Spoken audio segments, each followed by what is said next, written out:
Jadi kalau saya dibilang saya datang berapi-api, saya berapi-api karena saya sudah terlalu benci kelakuannya Pak Alawi. Di Yaman seperti sampah, di sini seperti di sana yang namanya bin Syihab apa segala macam itu kalau jual sayur ya jual sayur. Assalamualaikum warahmatullahi wabarakatuh. Sahabat berkah, jumpa lagi dengan saya Jati Jaya Negara. Tentunya di hari yang penuh berkah ini. Baiklah sahabat, sebelum kita memulai videonya, jangan lupa ya kita saling mendoakan. Mudah-mudahan saya dan sahabat selalu diberikan kesehatan, diberikan kelancaran rezeki, bisa beli sawah, bisa bangun rumah mewah, bisa bersedekah, sisanya bisa buat beli mobil mewah, dan tentunya menjadi keluarga yang penuh berkah. Amin amin ya rabbal alamin. Bila sahabat, ini ada satu video yang sangat menarik untuk kita simak ya. Yang mana video ini berasal dari salah satu atau salah seorang mahasiswa ya yang pernah kuliah di Yaman. Nah, beliau ini membongkar bagaimana sepak terjangnya kaum Habib, kaum Balawi ini ya di Indonesia. Nah, beliau ini kebetulan dia kuliah di Yaman. Beliau ini mempelajari dan sekarang beliau membongkar bagaimana kebusukan-kebusukan yang dibuat oleh Balawi ini ya. Baiklah sahabat, bagaimana kelanjutan videonya ya, kita saksikan bersama-sama.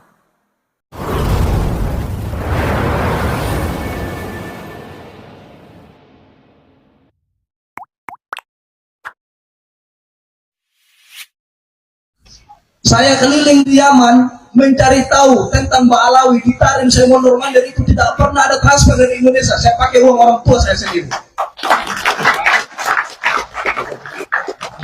Dari tempat saya sekolah untuk mondar mandir itu bukan mainnya 100.000, 200.000. Itu mainnya 500.000 kalau sekali naik angkot.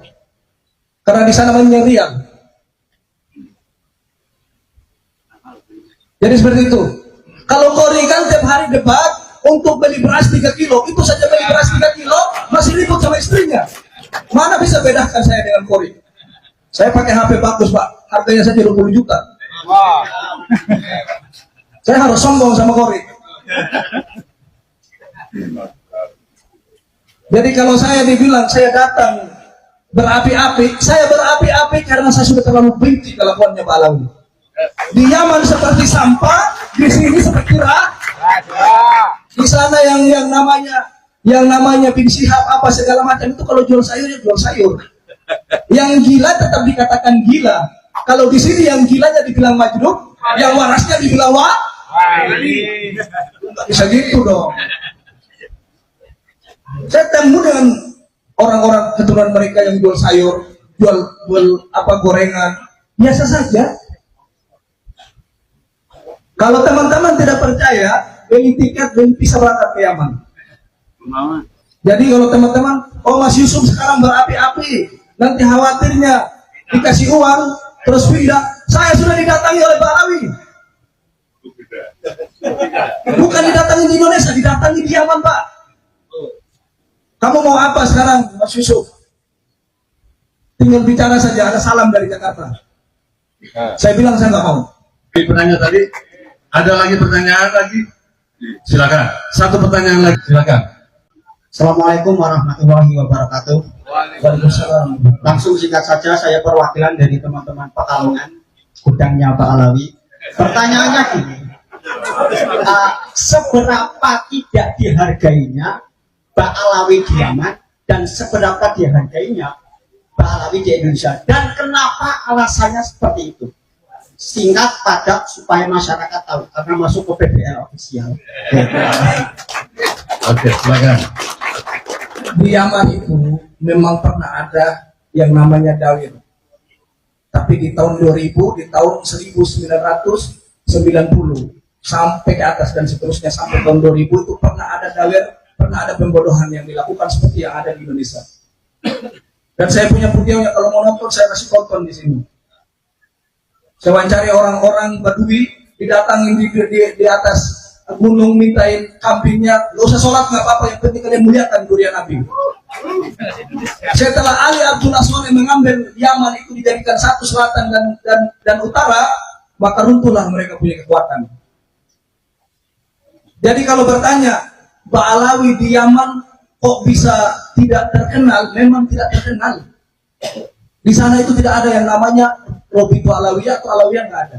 Yang ada di sana itu ya bin Hafid, terus bin Sihab, terus apalagi Al-Jufri, apalagi itu pemimpin-pemimpin Al-Atos, orang komunis semua. Jadi di sana itu nggak ada apa-apanya. Umar bin Hafid sendiri itu hanya berkuasa di dalam pondoknya. Yang lebih lucunya, orang Nusantara lah yang mengiklankan Yaman sampai sedemikian populer sekarang yang kita lihat ini. Gitu loh. Seperti bilang di Tarim tidak ada aspal lah. Saya punya videonya, saya lihat di TikTok. Ini aspal. Mana yang sekolah SD ke luar negeri itu? Saya punya semua buktinya. Walaupun nyawa saya terancam di sana. Jadi gitu. Jadi kalau teman-teman melihat di Yaman yang kenyataan yang sebenarnya, mudah-mudahan Allah Subhanahu wa taala memberi hidayah teman-teman kita yang belajar di Yaman agar mereka jujur kepada Allah dan jujur kepada negeri mereka, bukan yang sebenarnya yang ada di Yaman. Gak ada main perasaan mentang-mentang guru tutup kedustaan yang ada di Yaman. Itu nggak boleh.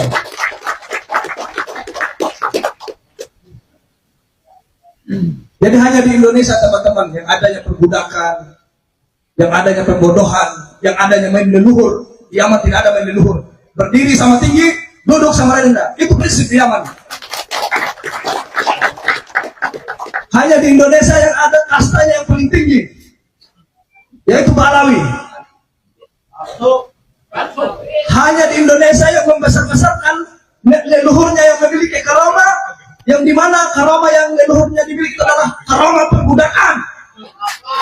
Tidak pernah Wali Songo mengajarkan kita karomah untuk berbudakkan diri kepada Wali Songo. Tapi pendatang menceritakan dia punya karomah untuk membudaki orang Nusantara. Itu kita harus garis bawahi. Harus rungkat. Gak boleh nggak? Kalau mereka mau jujur, kembali duduk sama rendah, berdiri sama tinggi, bertobat kepada Allah, ngakui dengan durian Nabi, kita hidup bareng-bareng. Tapi kalau selamanya mereka merendahkan orang Nusantara, kami dari bagian timur tidak akan bisa diam. Orang timur agama itu nomor 2, tapi jangan coba main leluhur di negeri ini. Makanya orang timur mendapatkan nomor 1 toleransi terbaik di Indonesia ini.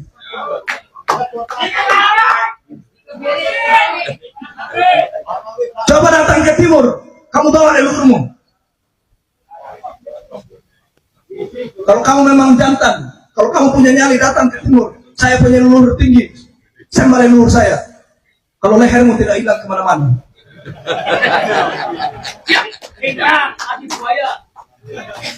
Itu dari saya teman-teman. Sebenarnya ini cuma 1%. Tapi memang ini karena saking emosinya saya, yang saya alami di Yaman adalah 0, di Indonesia seakan-akan raja. Jadi kebawa emosi. Jadi mohon maaf kepada Pak Kiai, kepada teman-teman semuanya. Sudah nggak tahan. Saya di Yaman sudah begitu tahan. Saya memang harus melekat di Indonesia. Saya sudah berjanji. Saya ini orang Pak, pengen dibakar saya. Saya ngisi kemarin di Lombok, hampir dibunuh saya. Karena mereka tidak pernah takut sama Allah, tapi mereka takut, mereka punya nasab rungkat. Itu yang ada pada diri mereka. Jadi itu mohon maaf semuanya, saya cukupkan. Mudah-mudahan ini ada sekilas. Satu pertanyaan lagi. Silakan ke depan. Langsung saja ya. Kita dibelalakan mata kemarin oleh Kiai Haji Muhammad Subhan SHMH bahwa selama ini ternyata secara konstitusi para kabin dobolowi itu ya tukang dobol kan, bahasanya Alkadab, kalau bahasa Jawanya kan dobol. Saya orang Jawa kan bahasa Jawa. Itu ternyata masih WNA, artinya bukan pribumi. Kalau dari DNA-nya kan sudah bukan orang Yaman, dan secara kultur sebenarnya Pak Alwi ini di Yaman itu pribumi atau juga sebagai pendatang, biar kayak Rohingya nanti. Baik Pak, itu ya teman-teman, di Yaman itu suhrawan istifadah, bahwasanya Yaman, orang Ba'alawi ini adalah pendatang dari Irak dan Iran. Mereka bukan penduduk asli Yaman.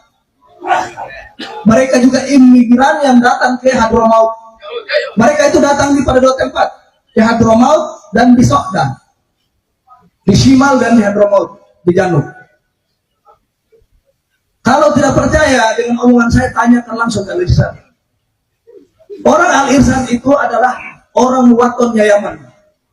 Kalau nggak percaya, tabayun ke mereka.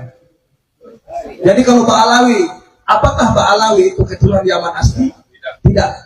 Mereka juga pendatang yang ada di Hadramaut. Dan ini juga garis bawah buat kita teman-teman semuanya, Yaman dengan Ba'alawi itu tidak ada sangkut pautnya sama sekali.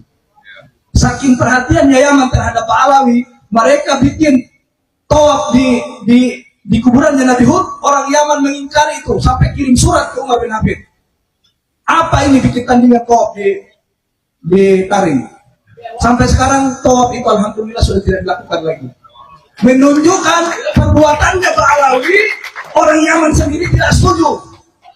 Saya saksi mata. Jadi seperti itu. Sudah jadi pendatang di Yaman, terus datang lagi ke Indonesia. Indonesia sok mau jadi berbuah. Menuduh kita mengadu domba, tapi kita menciptakan laskar selama ini tidak pernah ada pembunuhan. Mereka menciptakan laskar, mati di mana-mana orang Nusantara dibikin. Mana pengadu domba itu? Kita atau mereka? Mereka. Orang Nusantara bela Rizik mati. 5 orang. 6 orang. Jadi gitu. Jadi tetap kita berjuang teman-teman, mudah-mudahan tidak ada manfaatnya. Insya Allah saya masih akan tetap mengatakan ini di depan umat, mau lewat YouTube, mau lewat langsung, nggak apa-apa. Pokoknya saya bisa teriak, saya katakan yang sebenarnya, biar orang Nusantara bisa cerdas. Ya. Saya ucapkan jazakumullah khair. Falyatafadhal Syekhuna Al-Fadil Kiai Imaduddin hafidhahullah taala, mudah-mudahan beliau Terima kasih. menjalani umurnya dan sampai tuntas tentang Ba'alawi ini, sampai lengkap serta tuntas.